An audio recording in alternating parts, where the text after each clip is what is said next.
Welcome back to Gold Derby. I'm Christopher Rosen. I'm joined by Joyce saying, Joyce, hey, you see these?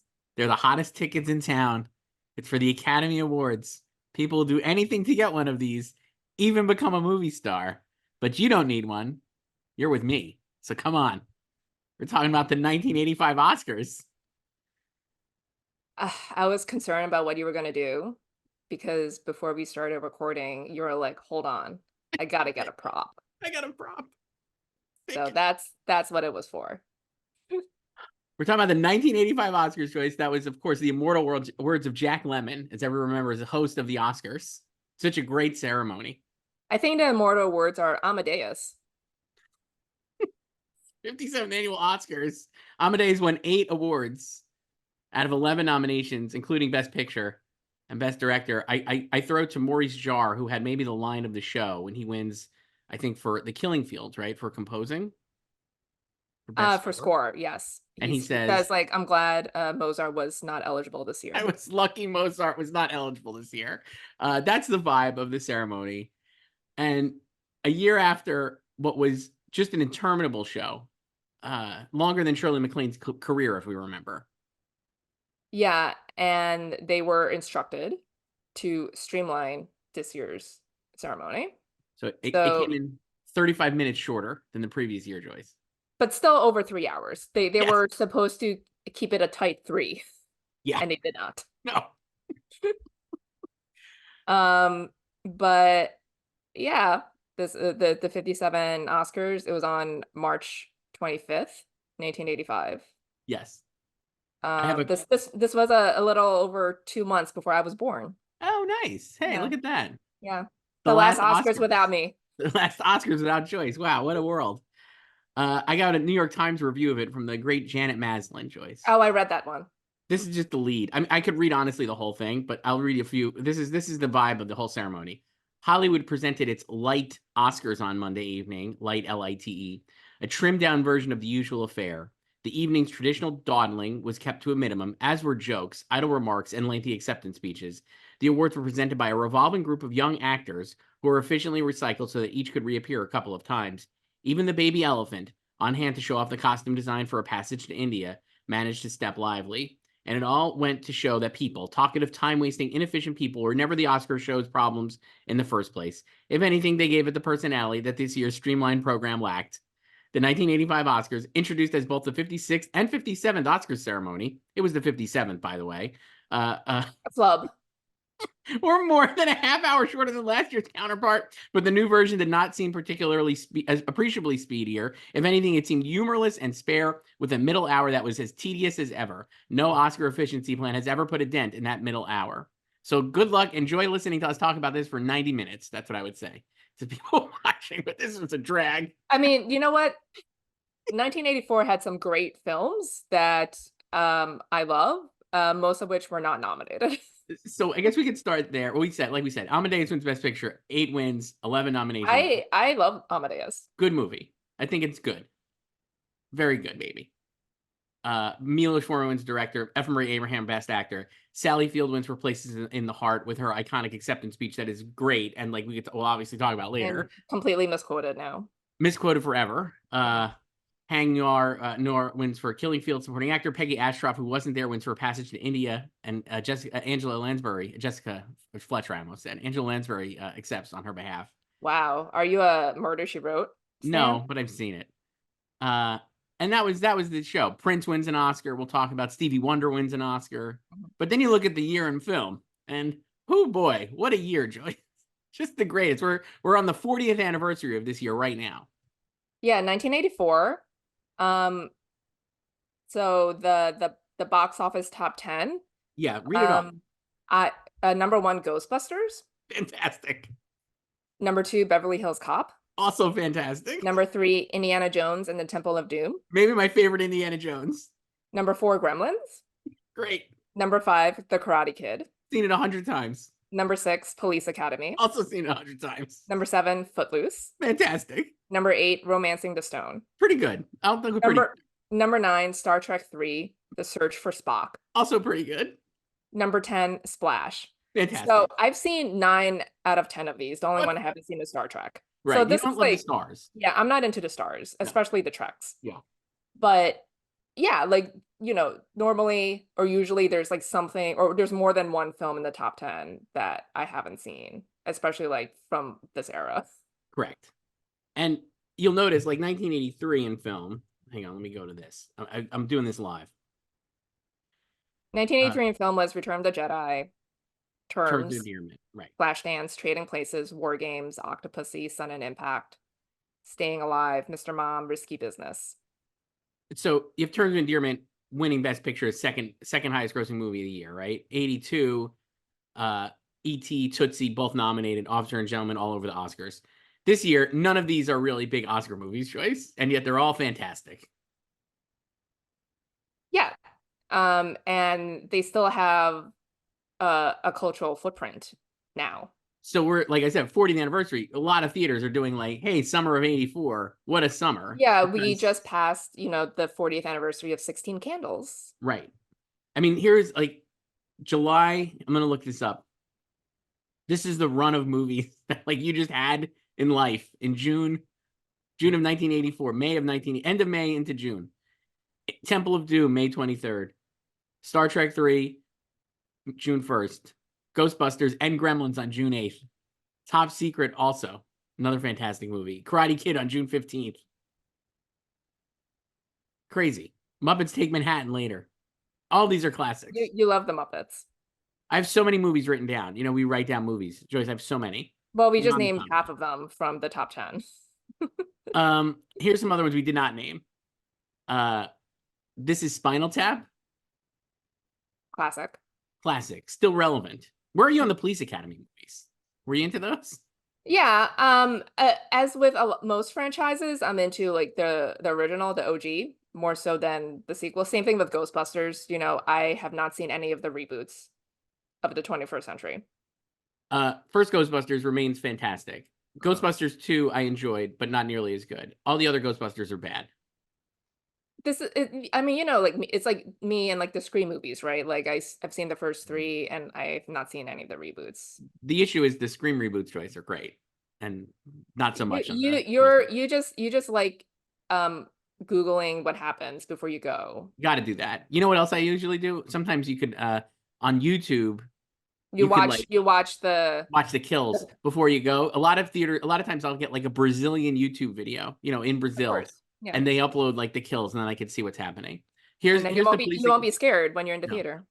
Police Academy 84, Police Academy, pretty great movie, also incredibly R-rated if I remember correctly.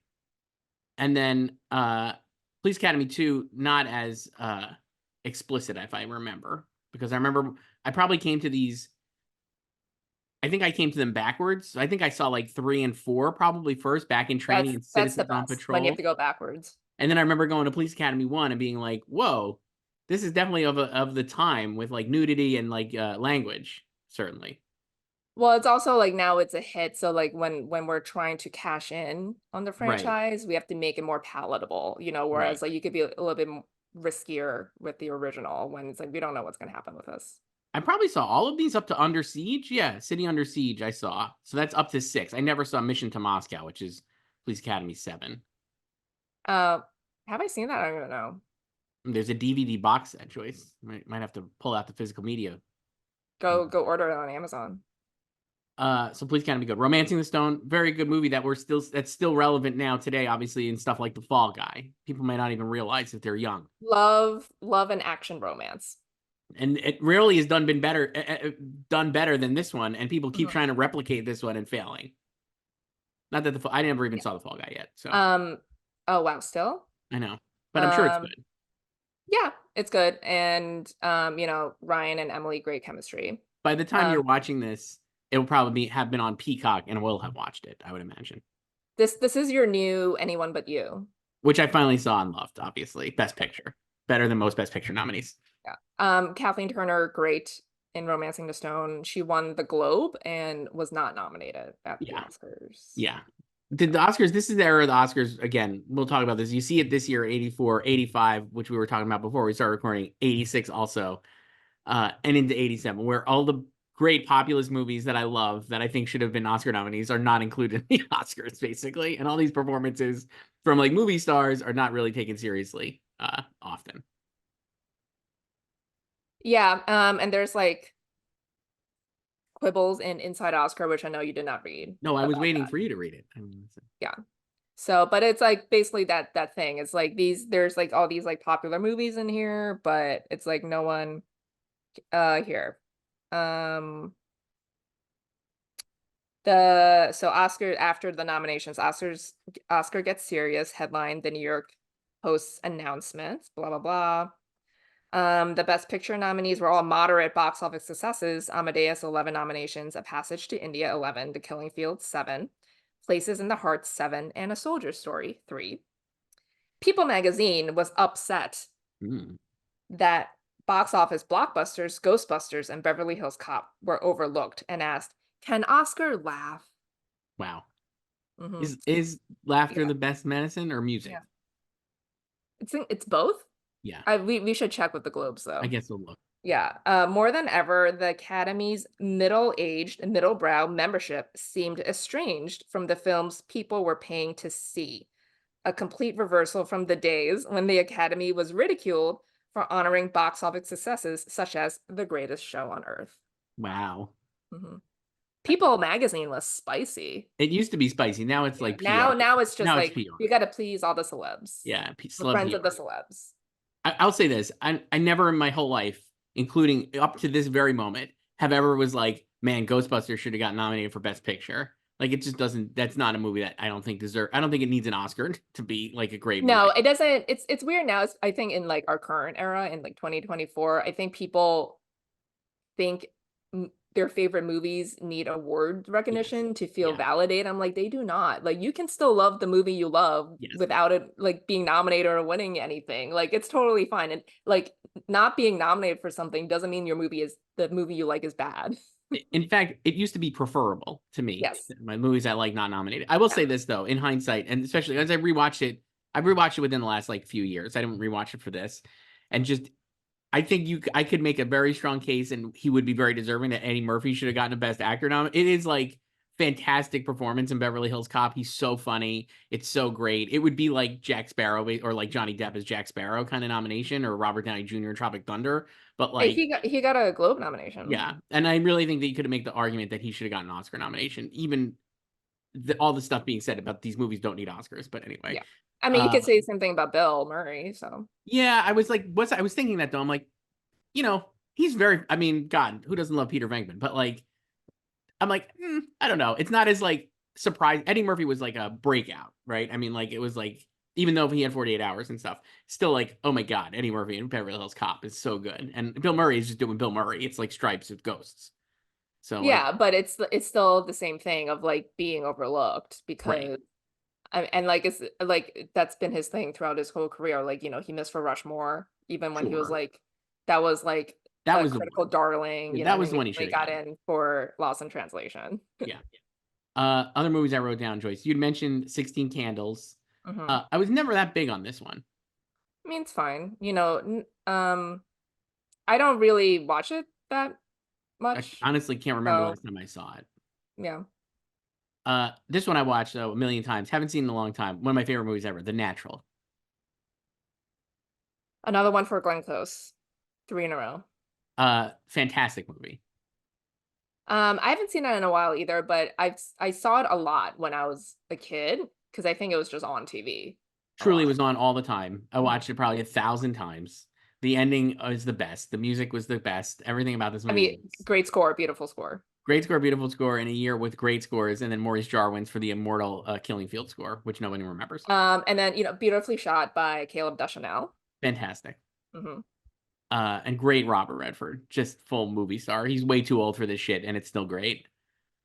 Indiana Jones Temple of Doom, Joyce. Another one I've actually seen probably more than any other Indiana Jones, again, because it was on TV so much pre Last Crusade. And Raiders obviously is Raiders. Raiders is we talked about this, I think, when we did the 81.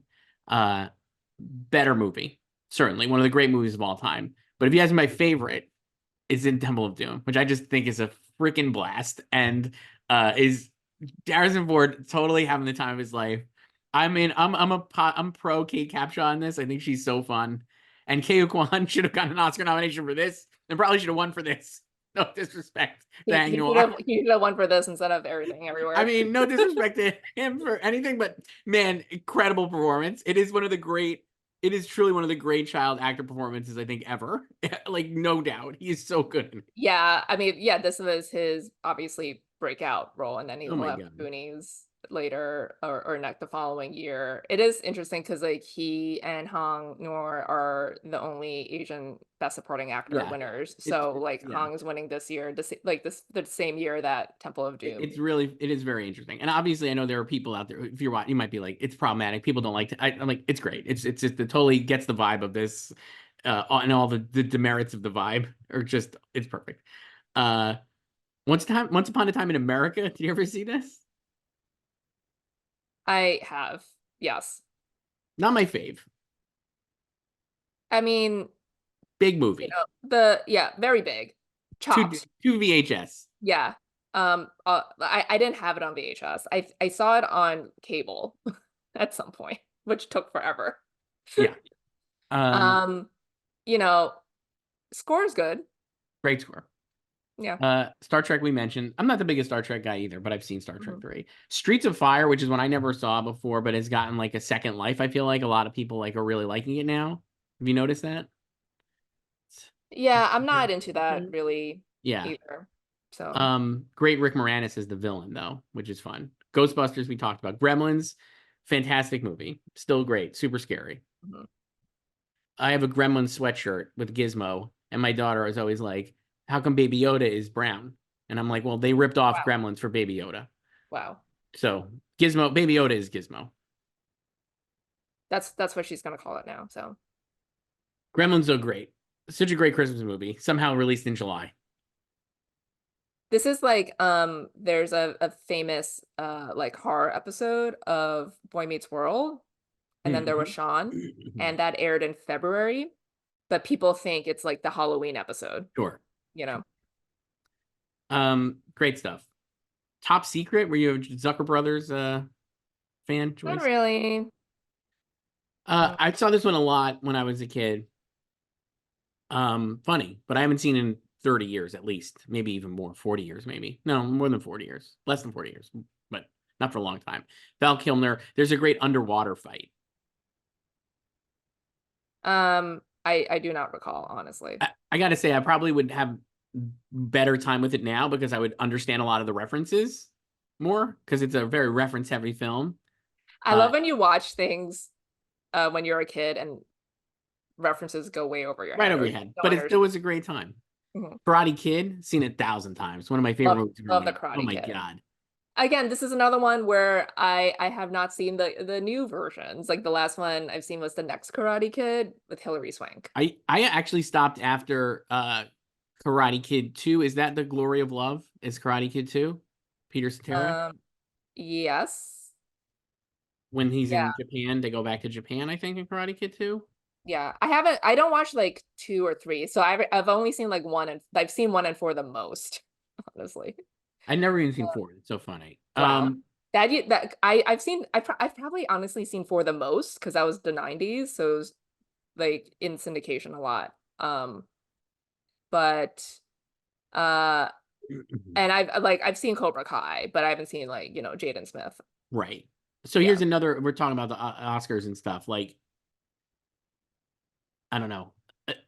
Directed by John Avildsen, right? So he did Rocky. Rocky gets like, is it Rocky? I'm like, this could have gotten Best Picture nomination, basically, is what I would say. Karate Kid is great. It's not much different than Rocky.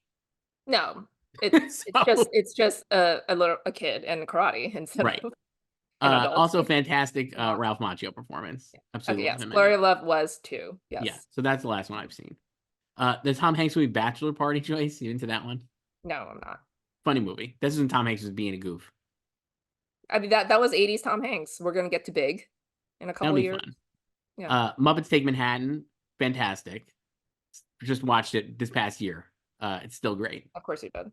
Great movie. Great New York movie. Really gets the vibe. This one I was not into that much because the dog thing freaked me out. Never ending story. I was always a little scared of the dog. It's too Why? big. Doesn't he have a big dog? What is that thing? But like, you're scared of the dog? It's just too big. Okay. It looks too real and it's too big. Dog should not Wow, be. you're really are a scaredy cat. Dog should not be that big. I like the Never Ending Story, but I haven't seen it in a while. Did they do a But I remake liked it of when I it? watched it. Hmm? Did they do a remake of it? Am I imagining this? A remake? Yeah. No? Like Did they do a reboot? No. like I mean there were other films Maybe in that's what I'm thinking of. Was Jonathan yeah, Taylor Thomas in any of these? No. in He wasn't. The answer is no. no. Just kidding. Do you mean Jonathan Brandis? Because Maybe he maybe was him. in two. Maybe that's what I'm thinking. R.I.P. Jonathan That's what Brandis. I'm thinking of. I know. You got it. JT. I I knew can't one believe of you the mixed up Jonathans. JTT and Jonathan I knew Brandis. it. I knew one of the Jonathans was in it. Uh Revenge of the Nerds, Joyce. This one definitely hasn't aged well. I haven't seen this in probably 30 years. I'm not gonna go to bat for Revenge of the Nerds. Can't imagine Revenge it's of the good. Nerds, directed by Jeff Canoe, Yeah, who edited Ordinary People and father of two-time Amazing Race contestant Justin Canoe. fantastic. This was definitely a thing at the time, though. Yes, for sure. Definitely But something. you know, I love my guy Anthony Edwards. Yeah. Purple Rain, Prince. Prince. Don't honestly, That's it. That's it. that's it. Prince. I know the album Yeah, much more than the movie. I yeah. probably have seen parts of it. I don't think I've even seen the whole movie through. Definitely have only seen it once. Um, Other ones I wrote down. This one freaked me out at the time and still think about it to this day and thought about it with Civil War, Red Dawn. It's a terrible movie, but have you seen it? It was so scary. Yes, I've seen it, but I It's was not as scared as you it's are. definitely reprehensible politically, but yeah, no, pretty scary Did you and very watch much recent. the remake Never saw like the remake. 12 years ago? I No, didn't see never that saw it. either. But it had Emmys in it. I know. Josh Peck. Yeah, no, didn't see it. Other ones I wrote down. These are two that I've never seen, saw them much later in life, but they were not on, let's say they were not on HBO for me with The Natural, but Stop Making Sense in Paris, Texas. Oh, Paris, Texas, I saw much later. Yeah. Yeah. Yeah. Um, Good film. Good films. How about The Terminator, Joyce? Good, but obviously T2 superior. T2 is superior, but Terminator was like a horror movie. And I remember being And you like, were scared. I was, but it was like fun. And again, another one like Police Academy. I definitely saw T2 first and then went Yeah, back and saw I think that was Terminator. the same thing with me. Like I saw T2 because it was huge. Because I Right. was 6 when that came out. And then It- like we went back and saw the Were first one. you going to the theater at 6 to see T2 or no? No, I don't think I saw it. Like I don't even know what was the first movie I saw in the theater. Like my parents don't remember. But I like most movies I've seen in my life, I watched from home. Sure. Be- I mean, that's how like because most it's just people like are. on TV or like I watched with my dad. And then, you know, once we had our illegal paper cable box, I had Sure. free pay-per-view. So I Right. just watched a lot of things at home. Uh, T2 I saw in the theater. I did not see Terminator in the theater. I definitely of this. I was like, I think the first movie I maybe saw in theater was Return of the Jedi. I don't know if we talked about that last week, Last year. but Yeah, but you weren't sure. I definitely saw Muppets Take Manhattan in the theater though. That I remember vividly, and so like that's fun for me. Uh, Nightmare on Elm Street, too scary, but I saw it as a teen. Did you watch Children of the Corn? No, that was a hard pass. Freaky kids with fucking blonde hair. No, I'm out. That's it. Big dogs, Um, freaky kids, not happening. I've never seen the 84 Dune. Neither have I, but it's there. People are It's talking there. about it often because Dune won't go away. Yeah. I can't even tell where the culture is on the 84 Dune. Is it like, are they liking it It's now? like I think they're trying to like reappraise it, you know, now. Take it back? Yeah. Sure. Starman was always fine with this. Not a big Starman fan. Yeah, I mean, you know, Jeff and Karen, good. Jeff looks like a real movie star. He is a real I have a great article coming Oh, up. can't wait. You're gonna love this article. Can't wait. Jeff Bridges in 84 is Glenn Powell in 2024. I only wrote Similar this look down. too. What? Similar look. I only wrote this down just because it's been a title that everyone has talked about, at least in my, like, never seen this. Wouldn't even know what it was. Couldn't tell you one thing about it. Breaking to Electric Boogaloo. I mean, it's a meme. I've to never me. seen it. Never seen it. Couldn't even tell you. Is it about dancing? I think it is about dancing. Is it? I don't even It know. doesn't matter. We don't need to know. I didn't even look it up. It's like Adam Driver and While We're Young. What if we just didn't know? That was this one for me. We don't need to know. It's just a meme. It was a meme before a meme. It was one of the proto memes. Yeah. And this one I wrote down because of you, because I feel like you probably have even maybe seen this. Johnny Dangerously I with have seen it, yes. Michael Keaton, your fave. Yes. I love like 80s Keaton, great. Like 80s Keaton similar to 80s Hanks. Yeah, So, truly, yeah. And but just, more chaotic. Um did you see Against All Odds, which gave us the song? No. Well, we Good got the movie? song from it. It's fine. The movie's fine. Okay. Swing Shift? Yeah, I didn't write that one down. I don't think I've ever seen it. Interesting. Yeah, is it good? Yeah, I would say so. I like Goldie in it. Yeah. So, yeah. Do I have anything else in here? Repo Man? I'm like, whatever on that. I seen it much more of a movie that was like, there's the VHS box in the store, and it looks like something I should probably avoid because I'm afraid of it. What else is there? I think we mentioned all of these. I just wrote down Broadway Danny Rose because Woody. So I rewatched that, and it's fantastic. Or watched it for I'd actually never seen it, and I was like, I'm gonna watch these old Woody. So I was thinking. So I rewatched this, and watched this, and I watched Purple Rose of Cairo, which I had never seen. Talk about Oh, next, wow. because I was like, when I was growing, like when I was a youngster, when I was a teen, who was like, I'm gonna catch up on all the old movies, and I was like, you got to Woody Allen. I was like, okay, I'll obviously watch the new ones. I saw all the ones in the '90s and like up through probably maybe recent, like all of them basically. And then I went back to the '70s ones, and I basically was just going through based on which ones were big Oscar movies. And so like Broadway Danny Rose and Purple Rose of Cairo, I was just like, well, they only got one nomination, so they can't be that good. Well, But Joyce, I rewatched he got director. watch Broadway Danny Rose, and I got to say, but friggin' fantastic. And Mia Farrow in this and Purple Rose of Cairo should maybe have 2 Oscars. That was my big takeaway. Mia's really good in this Oh and my God. snubbed. She is so good in this.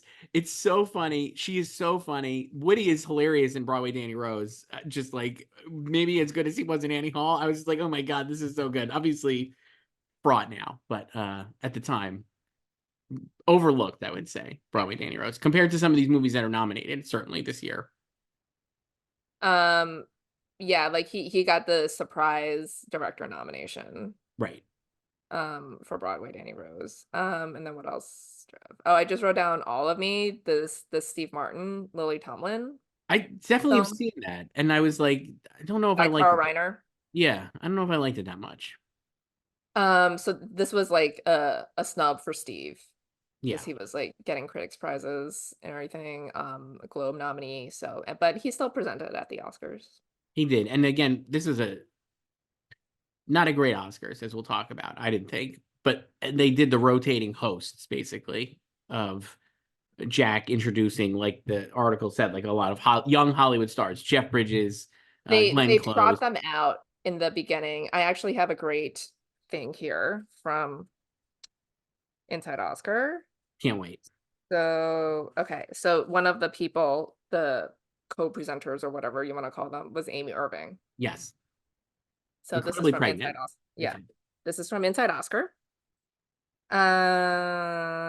Okay. Meanwhile, backstage, a few Academy officials were having second thoughts about permitting the visibly pregnant but unwed Amy Irving to appear as one of the celebrity co-hosts. Scheduled presenter Steven Spielberg, the father of Irving's child, threatened to desert if Amy was not allowed on the show. The opposition relented. Wow. Yeah. Pregnant but unwed. Can't present on the Oscars. It's a different time. A badder time. I mean, it was just 39 years ago. This is a reference on May 17th that will probably have people scratching their heads. But it was like Harrison Butker produced this Oscars then, I guess. People are gonna be like, who? What was that story? It was in the news cycle for 4 days in mid-May. It's been in the news cycle for 4 days. No one will even remember this at all when this posts in June or July when we're publishing it. So that'll be funny. And you'll be watching this and Googling, who is Harrison Butker? Why is that? Well, I'm sure People Magazine has an explainer about There will him. be one if there isn't one already. There will be one. The other people who were mentioned, so Jack Lemmon brings out Michael Douglas, right? Kathleen Turner, Gregory Hines, Amy Irving, Diana Ross, and Tom Selleck, movie star Tom Selleck. I love Tom.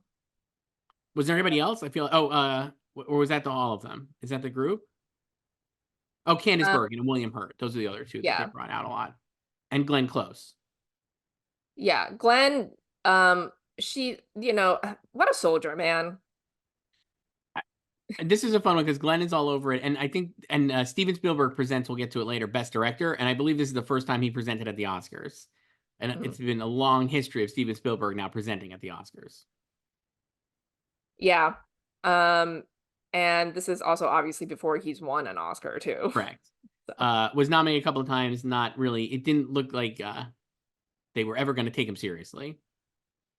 Next but year, you we'll know get to what? see him take it He seriously. threatened to walk if He did. Amy could not present.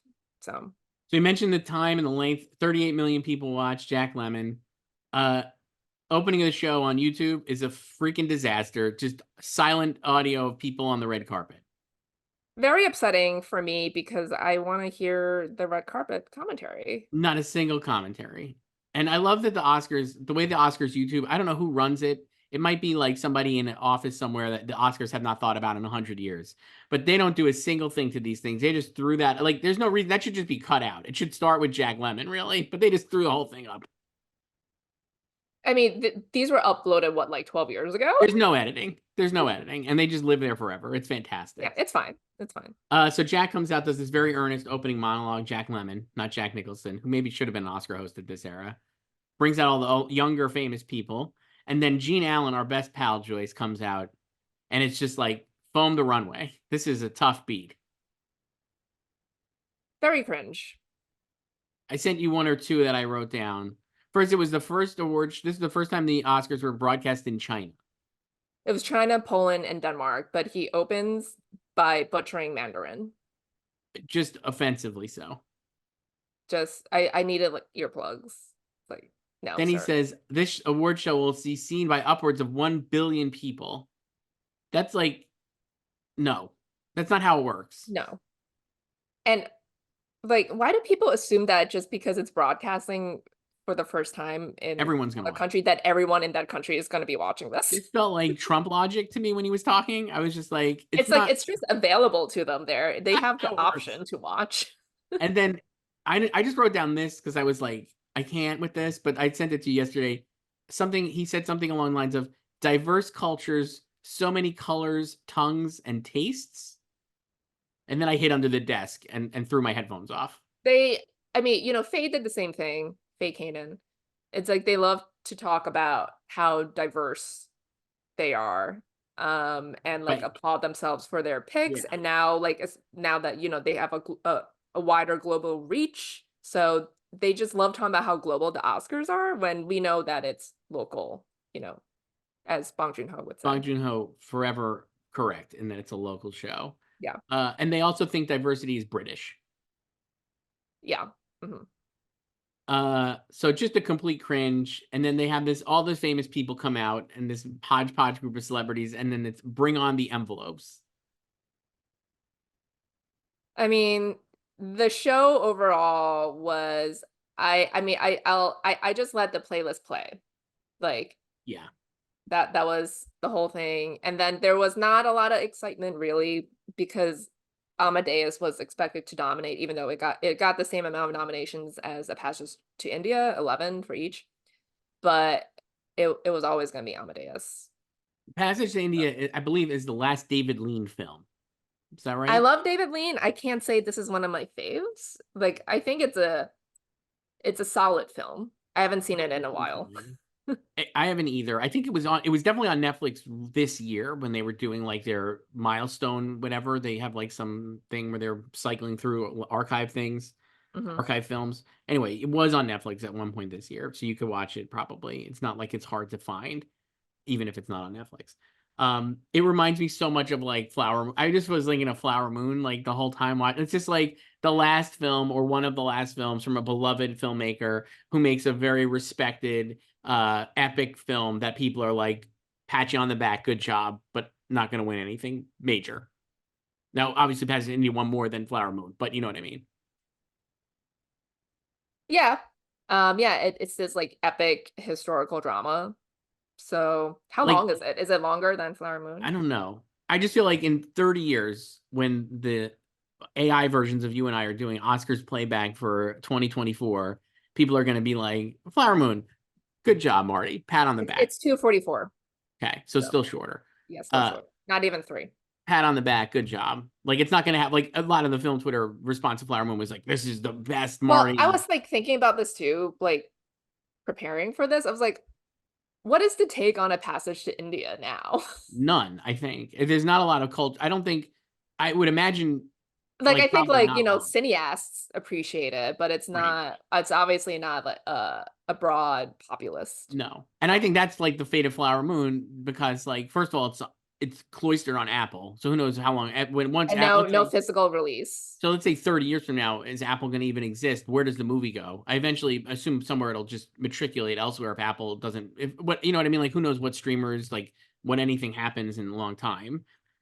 Um, Assuming Apple doesn't exist in the way it does now, maybe it's somewhere else. But I just am like, I don't think a lot of people are going to be going back to it. I think it was very specific to the film Twitter audience of 2023, 24, and then no one will talk about it really again for a long time.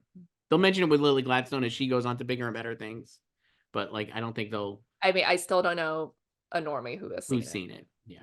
So, but anyway, Um, so we get Best Picture, Best Picture. Amadeus. So Amadeus wins. No kidding. Just the most obvious results.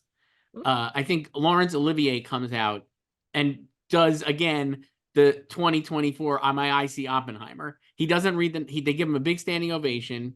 Uh, he comes out, he putters through, he opens the envelope and just says Amadeus. Doesn't read the nominees, not a single thing. And everybody in the crowd is like, yeah, Yeah, okay. this was invoked by some people who were aware of this or were old enough Yes. uh to have lived through this ceremony Yes. after this past ceremony with Yes. Al Pacino.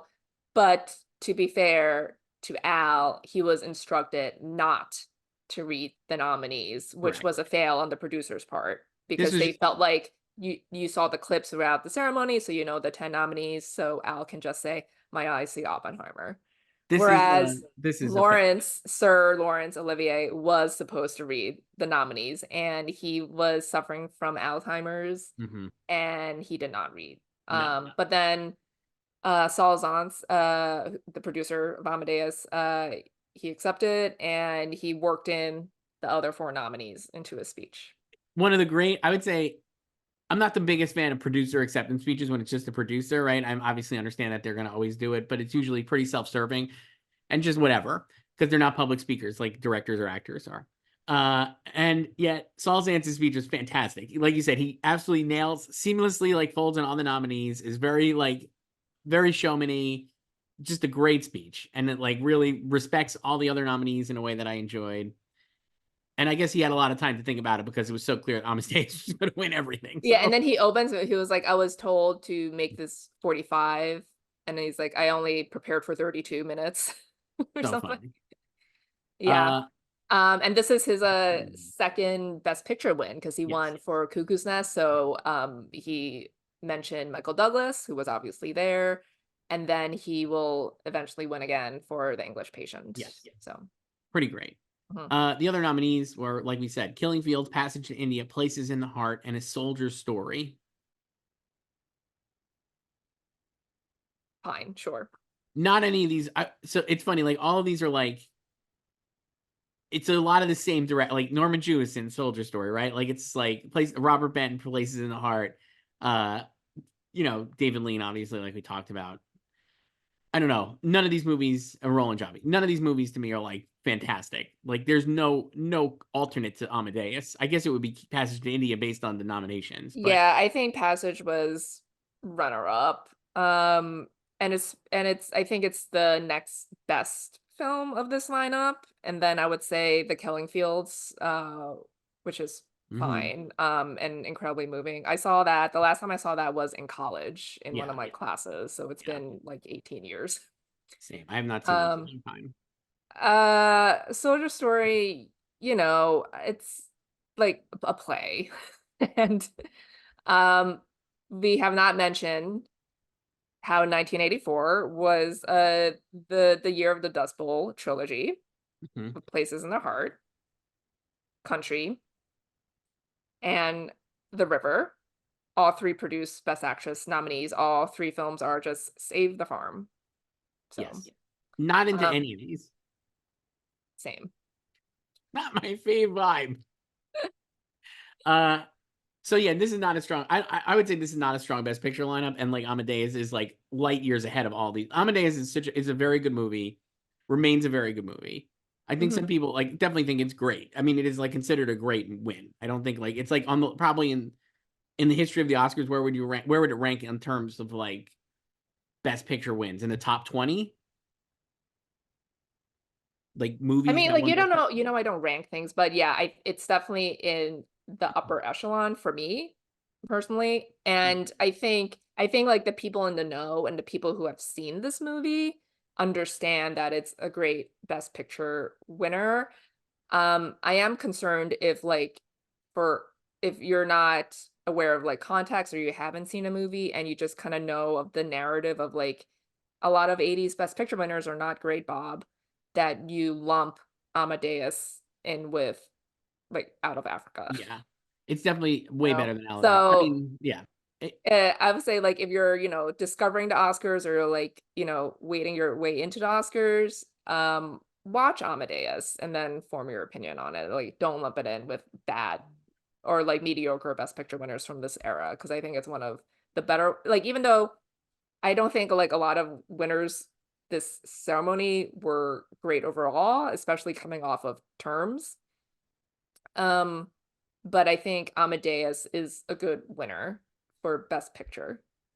Again, I think if you're like, oh, it's a movie about Mozart and Salieri, and you're gonna think like, oh, this sucks, and it's like a period costume drama. Yeah, like I think that's what I feel like, the kids, like if you just like read the log line, like now I'm like you might think it's just like stuffy and like I don't want to watch a period piece about classical music. I'm like, no, it's not. It's like it's like I mean, it was in vogue last year a lot with Oppenheimer too. It's just like that kind of professional jealousy, right? And I think that is just such a universal, relatable human feeling, right? Mhm. And yes, and I think it's like the punk rock version of the story because the Yeah, performances are very modern. It's like mhm, anachronistic performances in a which is great. Yeah. period piece, which is really I fun. sent you a screenshot Yeah, from Inside Oscar last yeah. night when I was reading because there was a headline at one of the sections for Amadeus that said the John McEnroe of classical music because one of the reviews did not like how they portrayed Mozart in Yes. the film and they were like they just made him like the John McEnroe uh classical music like insulin like just cranky and all the time. I'm like no that's why it's great like I So love good. J-Mac. Tom Hall's just a fantastic performance. Mhm. And when I rewatched it before we did this, I was like, man, how is he not like a huge like he basically got did he get like market corrected by like James Spader? I don't know. It feels like he should have been like a huge like star, I think, in this era, and I don't think he really Yeah. was. Like, um I mean yeah, I think, he had Animal House before this. yes. Yeah, and he's done a lot of theater. I guess I And saw him in so the first time I guess well, the two movies I think of when I thought of him before Amadeus were like Dominique and Eugene and Parenthood. mhm. I think Dominique and Eugene, he's playing a mentally challenged brother of Ray Liotta. And I think he got a Globe nomination And for then that too. Parenthood, he plays like the deadbeat brother, I think, right? Or something. Yeah, Or Larry. yeah. So he was like good in those, but never like kind of broke out after this. I don't know. He's just fantastic in Amadeus. It's like he's so good. Like I don't think he should have won over. It's not to me like we talked about last week, like Shirley MacLaine and Deborah Winger, where I think you could make the case that Deborah Winger maybe is better than Shirley MacLaine, but I understand why Shirley MacLaine won. F. Murray Abraham is like freaking amazing in Amadeus, but like Tom Hanks is really great also. He's still Yeah. not should have won, but like he's fantastic in it. So And good. and as we talked about last week with the double noms and Lee, like this is the last instance in Best Hmm. Actor. And if Amadeus were to come out now, they would fraud Tom in supporting. Yeah, definitely. Uh Other movies for Best Picture I had an almost impossible time filling this out. Same, and I just kind of gave up after. I have three that I wrote down, and I don't even think these are right. So Broadway Danny Rose I put in because Woody got the director nomination. Yes. Now, And I fantastic feel like movie. in another universe, like he and Mia would have gone in. Absolutely. I guess we could talk about Mia when we get there. I don't know if she would be lead or supporting. I think they could have frauded her in supporting, even though she's the lead in the movie. I mean, it doesn't matter. She could She have would have gotten gotten it. in. And it got the screenplay nomination for him, Yeah. obviously. I, So it's a great movie. Like I said, it's so funny. It is definitely like, I mean, it's still being referenced because it was like, remember the Mrs. Maisel, Marvel's Mrs. Maisel episode last year? They did like literally just did Broadway Danny Rose with like Alex Borstein. Like they did an episode that was Broadway Danny Rose. It's so good. So I put that in for Best Picture. Paris, Texas. okay, so I have this too, but I just don't think it would actually happen back then. Like I think it would happen now. You know what I mean? Like Paris, Texas, and Wim Wenders. So it was up for BAFTA. I think I put it in because it got nominated at BAFTA. But like I just don't think it would happen No, like in this era. That's no. what I'm saying. So like I think it would happen now. So I put that, and I put Beverly Hills Cop, which is stupid, but I put it anyway. Um yeah, like that wouldn't get it. Like that, like Ghostbusters, no. I did like The River The River I have, sir, based on the nominations, I think The River in 2010 would have made it in. in 2010. No, the movie 2010, Oh, the sequel, yeah, 2001, based on the I don't nominations, because it got a bunch of no, tech because like that's nominations. just like text. Like that doesn't like mean anything. What about the Cotton Club? No. It's just tough. I mean, there's no like I couldn't fill out 10 really. The Natural, The I River, would you could do fit like in Romancing the Stone, but I four. don't think they I mean, I think The River makes sense as one of them. Broadway Danny Rose, The Natural, maybe maybe like I think like Grace Stoke, The Legend of Tarzan could makes have more gotten sense. in. Yeah, Yeah, like that. I mean, that obviously got fewer than 2010, but like 2010 was just a tech thing, right. you know? So it's like Indiana Jones won visual effects, but no one was like, oh, No, it won an Oscar. right. No, I It understand should have that. been nominated for a Best Picture. Really tough. It's tough. I Yeah, have nothing else. You have anything else written down? I'm like, no, that's why I gave up. I'm just like, Best Director goes to Milos Forman. Steven Spielberg gives it to him. The other nominees, kind of a crazy list of nominees. I would say, like we said, Woody for Broadway Danny Rose, Roland Joffe for The Killing Fields, David Lean for Passage to India, and Robert Benton for Places in the Heart. So Norman Jewison missing for Soldier Story. yeah. He got DGA and they dropped him for Woody. So I have Norman Jewison as an alt, clearly, based on that. Yeah. I have John Avildsen for Karate Kid. I still think should have been seriously considered. Uh, Vin Vendors for Paris, Texas. Sergio Leone for Once Upon a Time in America. But none of these feel right. Like, No, like the only person who feels right is Norman, yeah, and then again, I think when would have happened in this era, you know. would have in a vacuum in this era. Does Woody get in for a movie like Broadway Danny Rose, or does Vin Vendors get in with Woody without a Best Picture nominee for either of them? You know what I mean? You know, I don't think they would both be double lone nominees. I think like Paris, Texas would have the more highbrow critical backing, mm-hmm. So I think he probably would get in Over Woody. over Woody. Okay, that makes sense. Nothing here. Milos I Forman, mean, like, yeah, congrats to Milos. two-time Oscar winner. Great, right? Like Milos Forman was the director when I was like, oh, he's like one of the great. I guess this is a silly comp, but because they both won twice and didn't win the same ways, I just always like lumped him in with like Ang Lee, or I'm just like great director, 2 Oscar wins, but not someone I would ever be like, man, I love this filmmaker. You know what I mean? Like just like make good movies, but like just happen to have won like right place, right time, maybe for these Oscar wins. The first Milos film I saw was The People versus Larry Flint. I mean, I believe that. I saw that in the theater. We were psyched for it. I had seen Cuckoo's Nest before that, but I never saw Amadeus before that. So, but People vs. Larry Flynn, I was so psyched for because I was like, man, Edward Norton rules. Great trailer. Courtney Love, not the greatest movie. No, but I saw that obviously on pay-per-view. Ah, So that was my first exposure to Milos. that's And then funny. I saw eventually Cuckoo's Nest and Amadeus. So I saw that at Lincoln Square. I remember of going course you did. opening weekend. Uh, so that's it. So that's best director. So let's go to best actor. Another quick one. Yeah, but more snubs, I would say. Yeah. So Evan Murray Abraham wins for Salieri. Fantastic performance. Truly great. One of the great men who can wear mustaches. Looks freaking awesome with his mustache. Just a great look. Also great speech. Fantastic speech. I really loved it so much. Totally hits the right tone. So F. Murray Abraham wins. The other nominees are Jeff Bridges for Starman, like I said, just a big movie star shit. Albert Finney for Under the Volcano.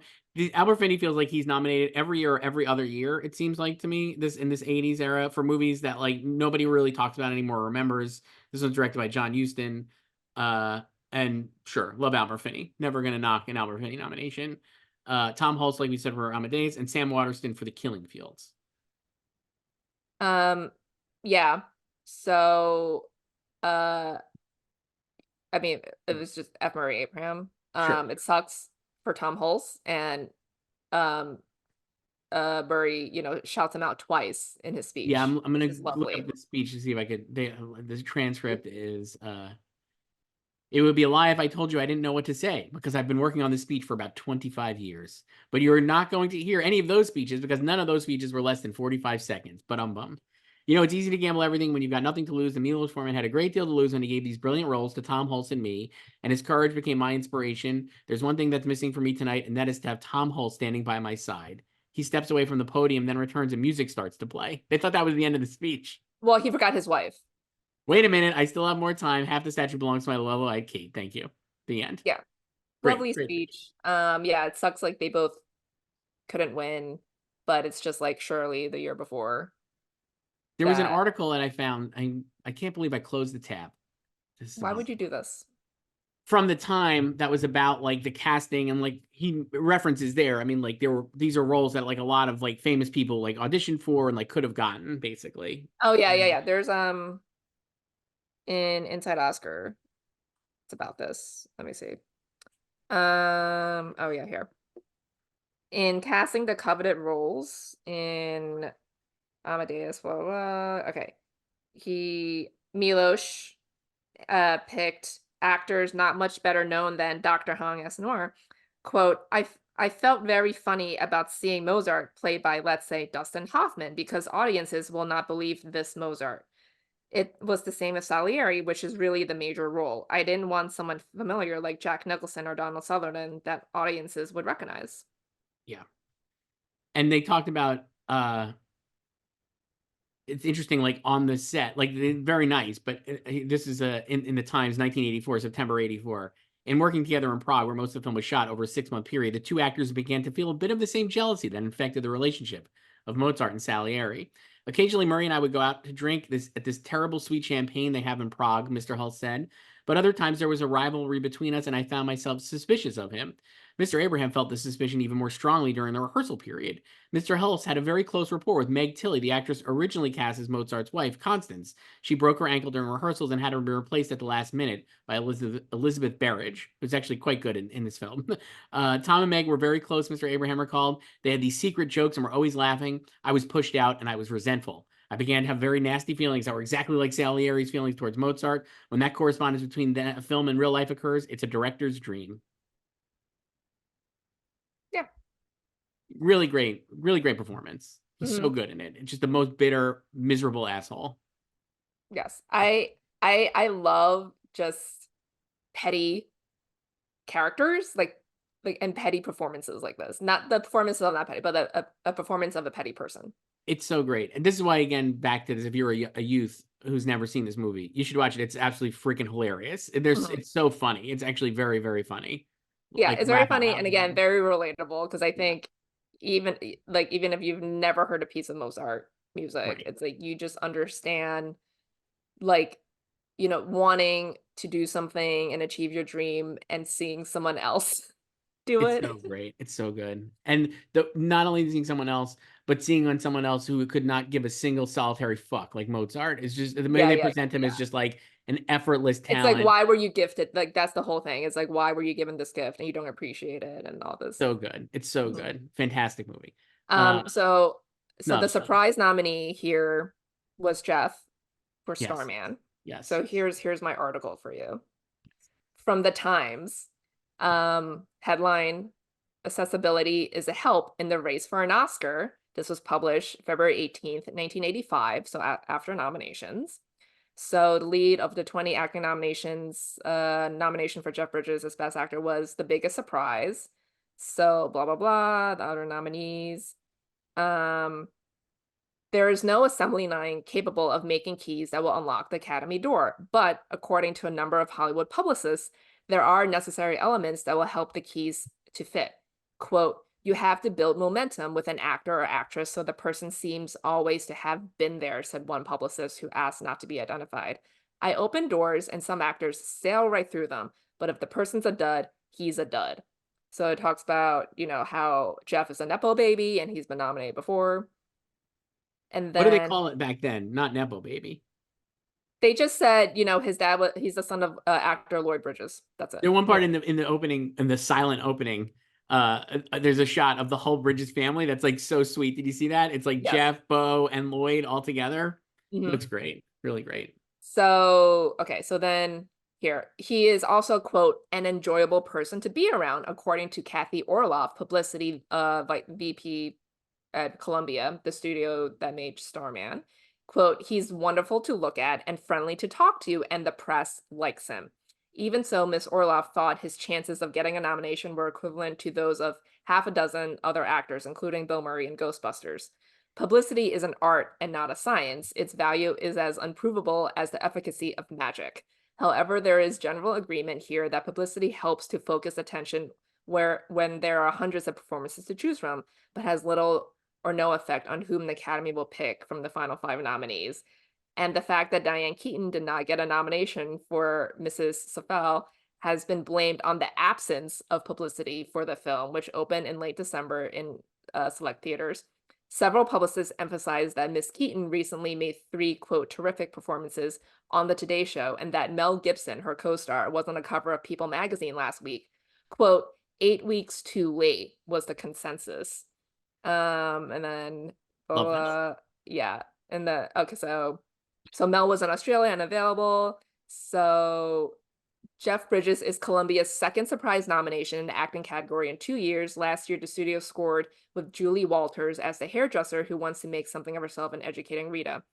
According to people involved in getting maximum publicity for Mr. Bridges and Miss Walters, both actors were completely accessible. Miss Walters, for example, arrived in Los Angeles from London at 4 in the afternoon and, at the studio's request, immediately took the red-eye flight to New York because Barbara Walters was hosting Good Morning America and had asked to interview her. She left in such a rush that her purse was left behind, and when her plane was diverted to Newark, she found herself without money or studio escort. At 4 a.m., she had to hitch a cab ride into New York, but she was perky and charming on GMA 2 hours later. So you love this shit. You got a campaign, baby. That's Yeah. it. Be That's it. accessible. Glenn Leave Powell, your purse Oscar. behind, but you When, got to go on GMA to talk to the abs. when Glenn Powell gets an Oscar nomination this year for Hitman, we're gonna remember this and be like, hell yeah. I mean, remember, Mark Ruffalo missed that voter's hand at a party, and Mhm. RDJ was right there. And that's it. Never forget that. That should strike fear into the heart of every one of these actors going forward. I hope that all of Be them read be it. like Jeff Bridges and Be like Julie Jeff Bridges. Be Walters. like I almost said educating Rita. Be like Julie Walters. Be like educating Rita. Be like Jeff Bridges, and be like Robert Downey Jr. Yeah. Never miss a Don't be like Diane Keaton or Mel or Bill Gibson. Murray, notorious crank Bill Murray.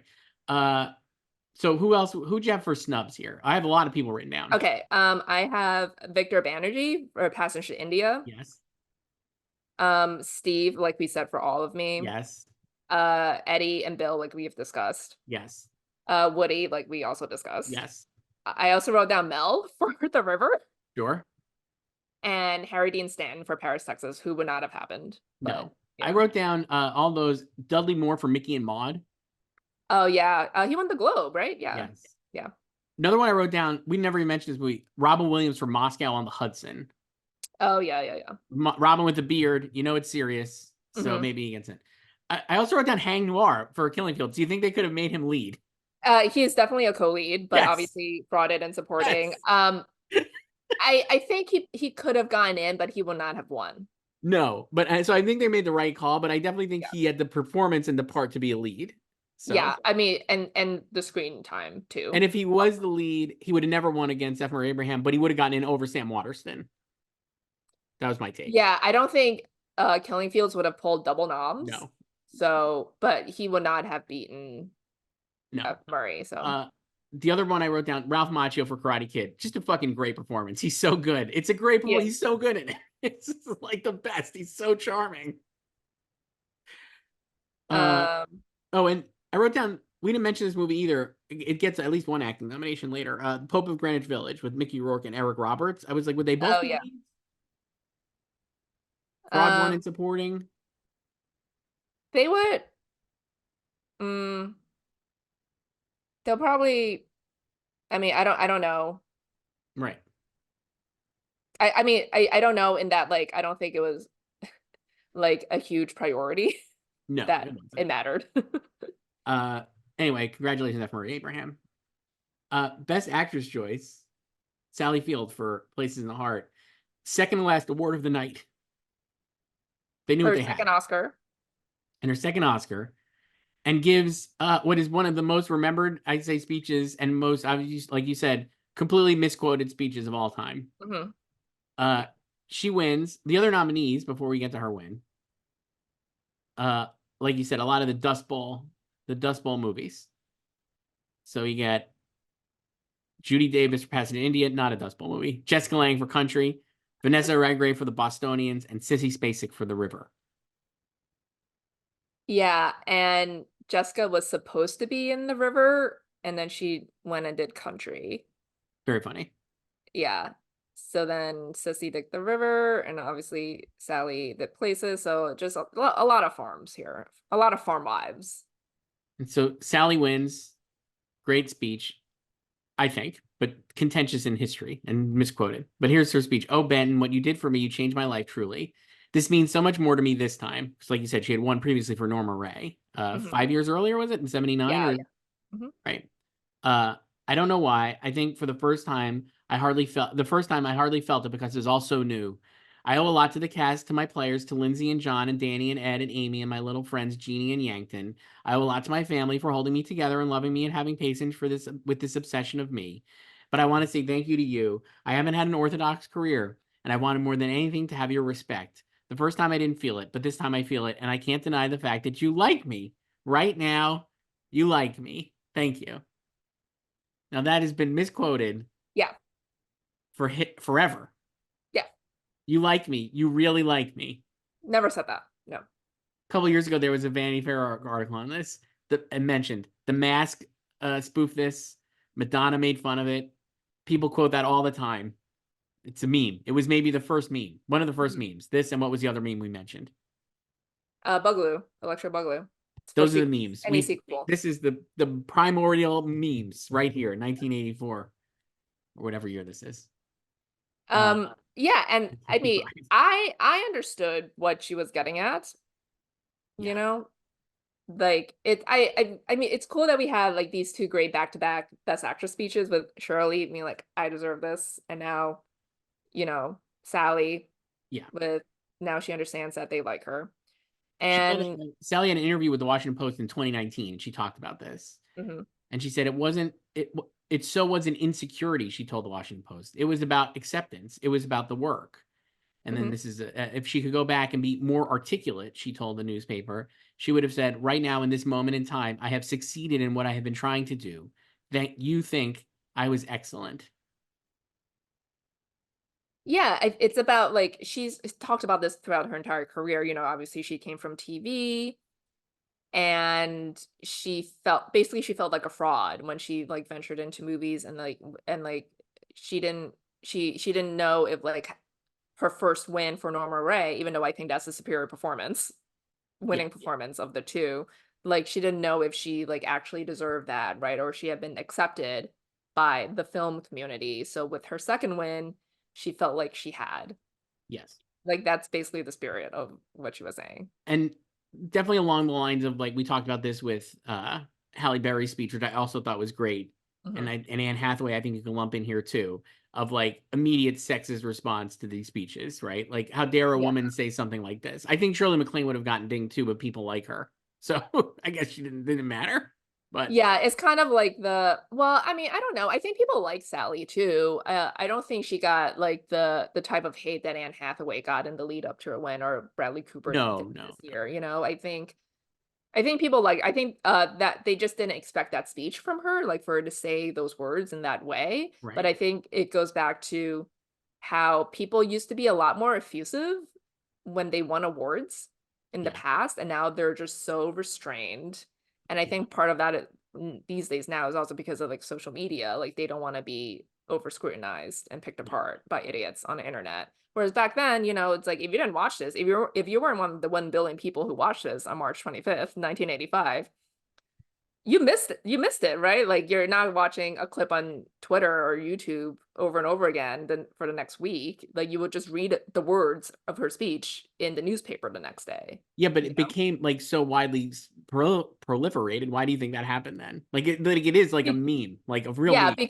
because I think that it was like printed like back then. Like, well, I'm saying from she wasn't concerned about being overly Yeah, effusive, yes, so that's that's true. different. Yes, yes, So, okay. but like, and it was printed over and over again. So I think that's why it became a Right, meme. right. But like her being excited and grateful for the win, she wasn't concerned about how she was going to be perceived. Whereas now, I don't think she would give that same speech, or anyone would give that same speech. You Like like me?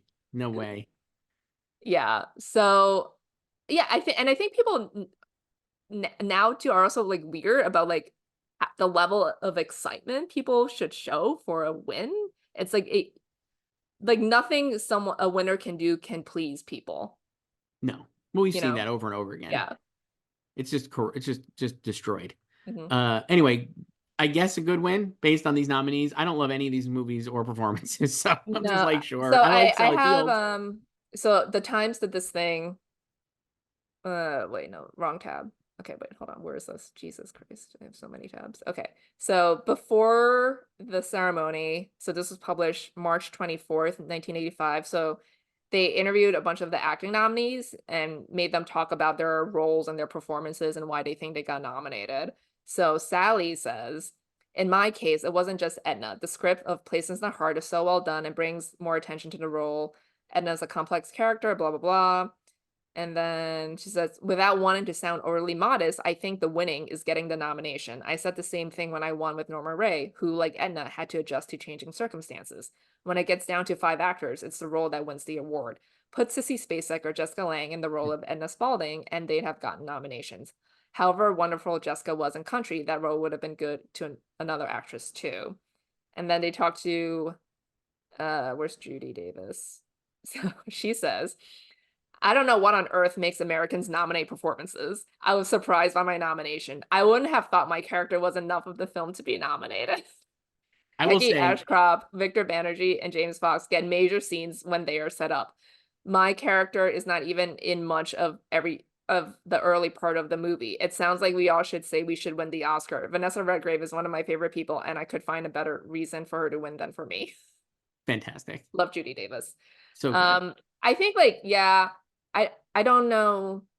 I didn't look up the screen time for Peggy and Judy, but I think that film is very ensemble-y. So, but It they did is. the studio did push Peggy in lead, and she won some critics prizes in lead.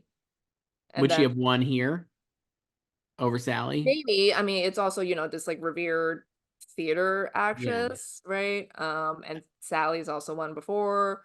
Um, maybe. and like, I mean, of this lineup, Judy's the only one going into the ceremony who was not an Oscar winner.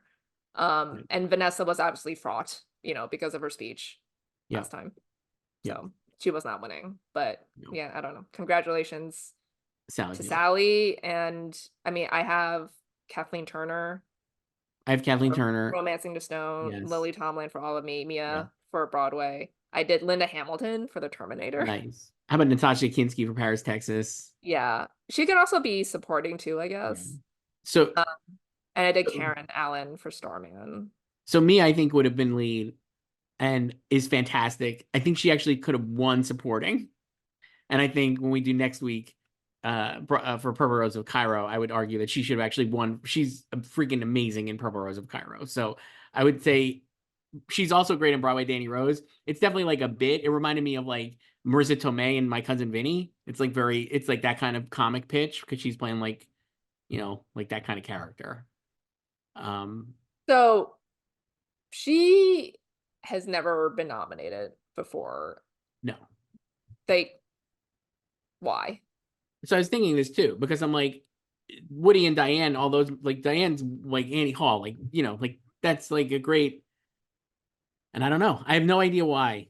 I could not figure it out. I was like, and especially at this time, like it seems like they were off Woody, but they still threw him these nominations, right? Like, so I don't know. And then when you come back around to like Hannah and her sisters in a few years, like Mia's still not nominated, right? Like for that one. I mean, like, are they it's just like weird because like, I don't like it when we talk about the Oscars in a as a monolith, like they all get into a room and vote to snub someone or to nominate someone because that's not how it works, right? And definitely, back then everything was just like snail mail voting, right? So, It, but it's like she's never been nominated for, so it's like the entire industry. so like, and Or especially like the like, actors branch, for sure the actors branch is just like, no. and especially because like later we'll see like, so like Diane Wiest, right, gets like multiple Who wins? nominations, right, 2 wins for Woody movies, and is basically doing often like like Mia-esque, I feel like, kind of bits in these movies. I don't even know. I mean, obviously like Hannah's sister's Mia's in it, but like I don't know. I just was like, I don't understand why she didn't get in either. I mean, is it because they didn't take her seriously and it was just like the way Woody is writing? I don't even know. But they didn't like Woody either. So I was like, I don't actually understand this. Yeah, I don't know. I don't know. I think someone needs to pull some anonymous Oscar voters, From especially who were around from this era. 40 Like years why ago. did like when during like Mia's peak, I I can understand the Danny Rose one because I'm just like, okay, like it's, but like Purple Rose of Cairo, she is like truly phenomenal. And it's like she is the full lead and it's all about her. And it is like a very funny and very moving performance. And like to not have her get in for that just seems so strange. It just is a big miss to me, especially that year, what we'll do next week, but not the strongest crop of nominees, I would argue, that year in Best Actress. yeah. So I mean, I think it's like one thing if it was just like one performance they overlook, but it's multiple, Yeah, it's strange. So I had her too. Uh, oh, and how about Maggie Smith for A Private Function? I actually don't even know what this movie is, but I saw she got nominated for BAFTA, I think, so I put her in. You're just putting everyone who was a BAFTA And nominee. Diane Keaton for Mrs. Sofa, like we talked about earlier. But you know what? She was not accessible. Nope. So there you go. Supporting actor is Hang Noir for The Killing Fields, Joyce. He's the second non-professional actor to win Yes. after Howard Russell, Yeah. also in supporting actor. Uh, dare I use Gene's terminology for diverse, but I would argue this is one of the more diverse list of supporting actor nominees we've gotten to I have discuss. you read the nominees. I have a great quote here. Adolph Caesar from A Soldier's Story, John Malkovich Places in the Heart, Pat Morita for The Karate Kid, and Ralph Richardson a posthumous nomination for Tarzan, Braystroke, The Legend of Tarzan. Yeah, he died in 83. Yeah. So I have this quote from Inside Oscar from John Malkovich. He joked that his chances weren't so hot. Quote, I'm up against two Orientals, one Oh of them being God. Hang, Oh a no. black guy, and a dead actor. That's it. Yikes. Yeah. Is a different time. Yeah. Or was it? Was it? I don't know. How much has changed? Well, I don't think he would use those words now. No, as one of my teachers would say, Oriental is to describe a rug, not people. Yes. Hank Noir wins for Killing Fields. Like we said, could have been a lead. I actually would have loved Pat Morita to win for Karate Kid because I just love that performance. But I'm glad Hank Noir won for Killing Fields and ended up with a really tragic story, Joyce. He was His whole life murdered. is so tragic, and it's so sad. Like I remember when he died in 96 because he was murdered in a burglary gone wrong. Yes. Um, and so that was the first time I'd heard of him. So then like I obviously read like the obits, and then I was like, oh, he won an Oscar. So, but yeah, so obviously he's Cambodian and he escaped Cambodia. And he in real life was an OBGYN, and he had to let his wife die because he couldn't expose himself as being a doctor in the Khmer Rouge. Um, and then he escaped, obviously came over here, won an Oscar, and then he was being robbed by his apartment, I think by his car, like wherever he lived in 96. And he wouldn't give up this locket. He had a necklace that had the only photo of his wife. So that's why he was murdered. Very upsetting. Very sad. Yeah. Incredibly sad. Hmm. And like you said, the only other actor of Asian descent who was won here is Keo Kwan, and could have been nominated here for Temple of Doom, which I would have done, and he's on my list certainly. Would he have bumped John Malkovich? I mean, after that quote, I would hope so. Like, get out of here, John. Tough Um, beat. yeah, I mean it's I think it's a, for a non-professional actor, it was a great performance. Obviously, he mined a lot of personal Yeah. experience for it. And it is a co-lead, but they put him in here. It's It felt fine. like I'm getting the vibe in these 80s shows that every year there's like a performance like this, certainly supporting, where they're just like, it's there's a novelty to the performance or a newness to the performance. Like, so it's this one, it's Linda Hunt in Year of Living Dangerously. It's like Lou Gossett for Officer and a Gentleman, where they're just like, we're excited that this is something different and it's going to win, basically. And there's no doubt that it would win.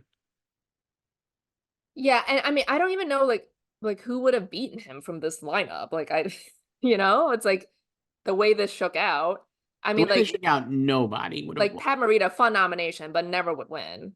I think he would have been second, though. I know Place in the Heart was a bigger movie for the Oscars, but I actually think Pat Morita would have finished second. It's like none of these people were gonna beat him. Like he has the stronger movie. Yeah.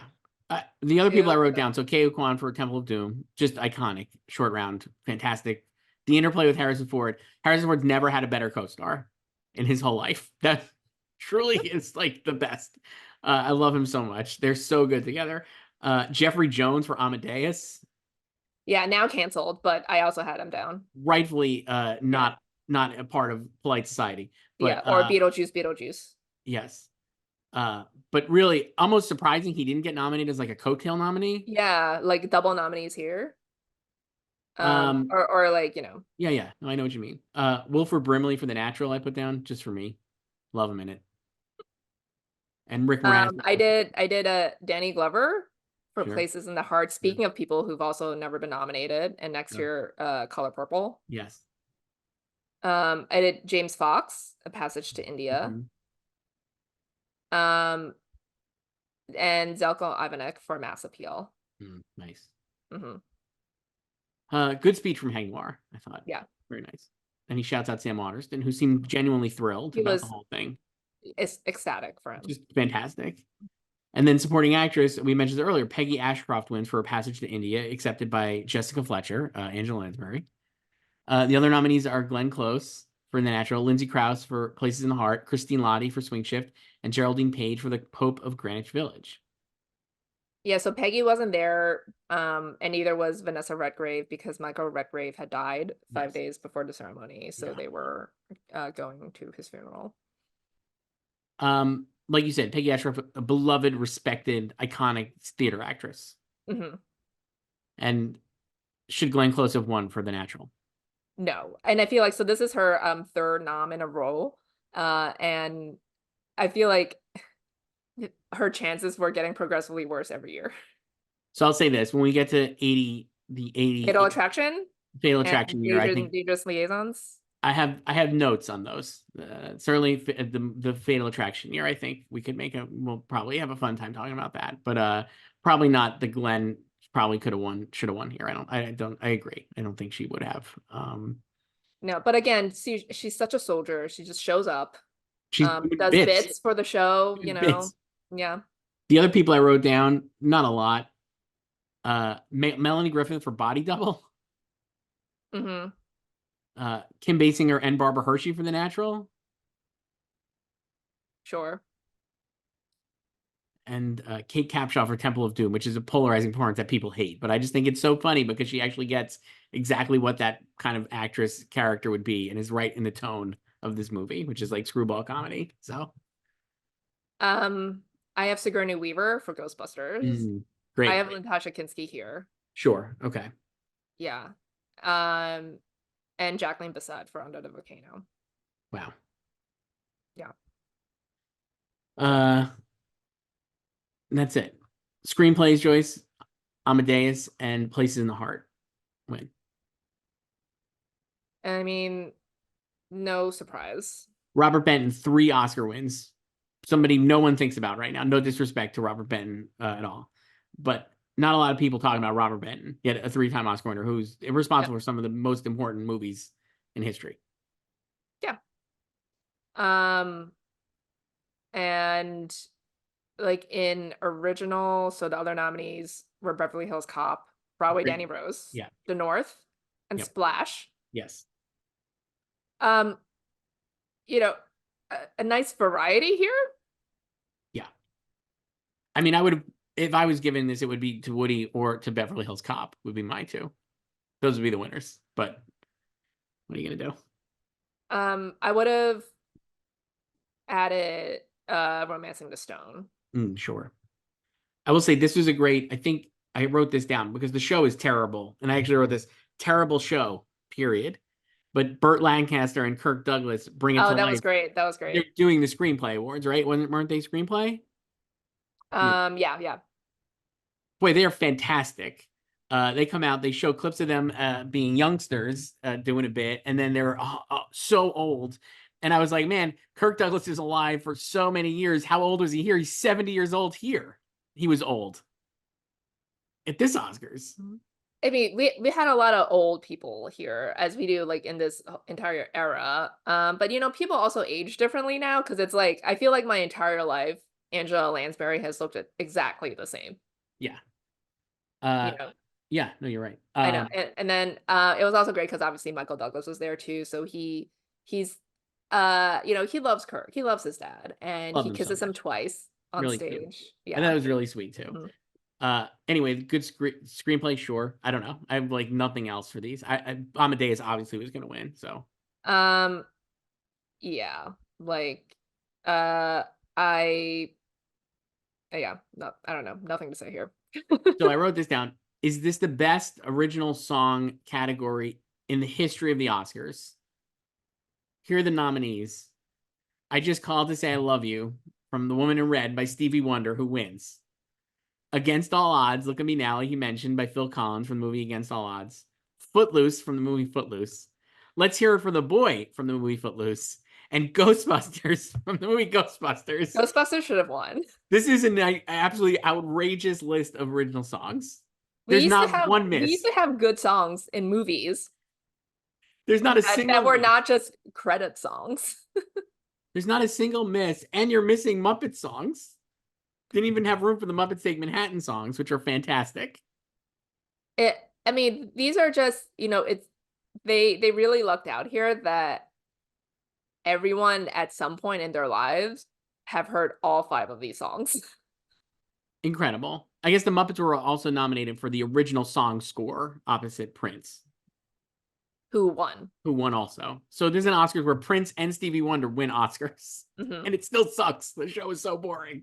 And somehow you have Stevie Wonder and Prince winning Oscars. I mean, the other categories were just, like a lot of Amadeus crafts. So you Um, think Ghostbusters should have won? the song? Yeah. I mean, I don't think you could go wrong with any of these choices here, but I think Ghostbusters would be the most fun. So the issue I have with I Just Called to Say I Love You is that it's an all-time song, but I have no at all connection to The Woman in Red when I Mhm. think of it at all. And Ghostbusters is obviously like Footloose. You Yeah, cannot pull them off from the movie. yeah, I actually think Footloose should have won for the movie Footloose. yeah, Couldn't go wrong here. yeah. Because when you hear Footloose, you can picture the film. Yeah. Mhm. Just a fantastic list of songs. And then original song score, which I still honestly cannot figure out what this means.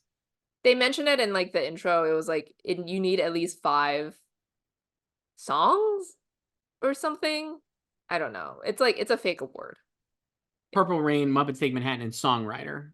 And Purple Rain wins for Prince. Not going to diss Prince win an Oscar. No. Lovely speech. Pretty great. Hmm. Uh, it's just funny to me that like Prince is at an Oscar ceremony with Laurence Olivier. You know what I mean? I love like the 80s where it's just like these iconic people who are somehow still alive. Gene Kelly and Prince were at the same Oscars. Yeah, Gene Kelly's here. And Cary Grant. Cary Grant every Cary year, Grant again. Gene Kelly, Cary Grant, Prince. Prince is later on an episode of James New Stewart, Girl. James Stewart getting already a best actor winner, and he's getting an honorary Oscar. James Stewart, Jimmy Stewart, and It's Prince. like give these to people who don't have Oscars, please. Prince is like literally sharing scene with Jake Johnson somehow at the same Oscars with fucking Cary Grant. What on earth? Makes no I sense. love Carrie, and it's very sad because he's gonna die. He will He will he die. he's gonna he dies in 86. Yes. So yeah, very sad. I mentioned the score. No disrespect to Maurice Jarre, who wins for Passage to India and says, "Thank God Mozart was nominated." But holy shit, how did he lose? How did he beat John Williams for Temple of Doom? Okay, you don't want to like we already did John Williams fine for E.T. and Randy Newman for The Natural. Just Well, come on. John was also a double nominee because he also did The River, but I don't think Yes. anyone was really voting for No. The River. Um, and let me think anything else here. We mentioned Killing Fields win cinematography, which I would say is an upset because Amadeus is also nominated. Yeah, that was an upset, and Chris Menges is not there to accept, and Diana Ross is like, Chris isn't here, we'll take it. Yeah. Amadeus wins makeup for a lot of the old age makeup on F. Murray Abraham. Film editing, another kind of upset, goes to Killyfield over Amadeus. Hmm.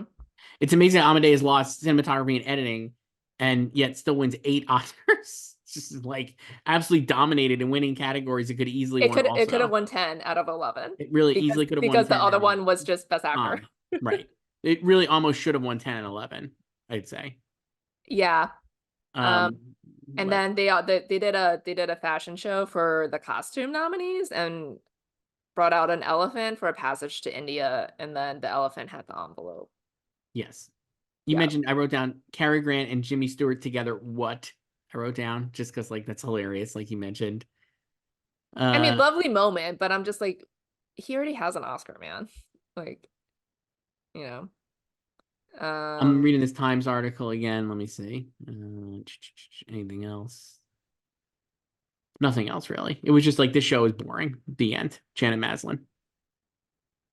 yeah, that was like the vibe or the concern going into it, and then it played out that way. Here's a graph. All right. It sometimes seemed the producers were intent on sabotaging the show's natural advantages. This year, for instance, the Academy found itself in the unique position of having 5 first-rate songs nominated, Mhm. as opposed to the usual triple nomination for Marilyn and Alan Bergman.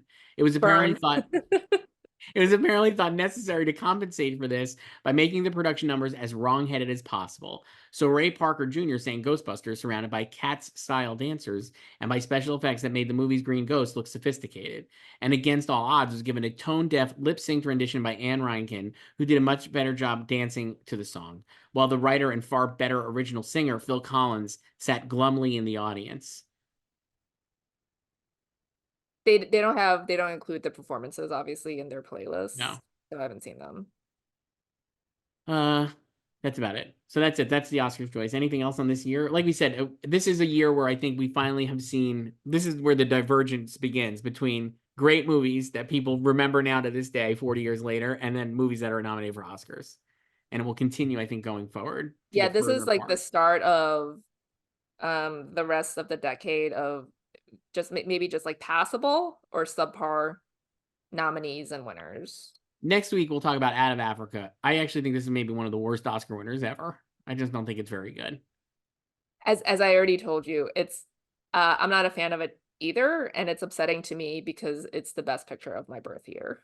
And So I gotta say, looking at the nominees, a lot of bad nominees this year, compared to the movies that were potentially could have been there. So we'll talk about next week's the 80. are you gonna rewatch The Color Purple, or did you already do that last year before the I'm music? not gonna rewatch it, but I've seen it, and I feel like because I've seen it before and I watched the remake last year, I'm fine. Good movie. You're set. I like it much more than the musical. Yeah, I would say so too. Yeah. 58 Oscars, the 1986 Oscar ceremony. Looking forward to this one, hosted by Alan Alda, Jane Fonda, and Robin Williams. Yeah. And then this one is 3 hours and 11 minutes, 1 minute longer. I can't wait. I haven't watched this one yet, and I haven't gone through all of my notes. So we'll do that, and we'll be back next week. Talk to you then, Joyce. Bye.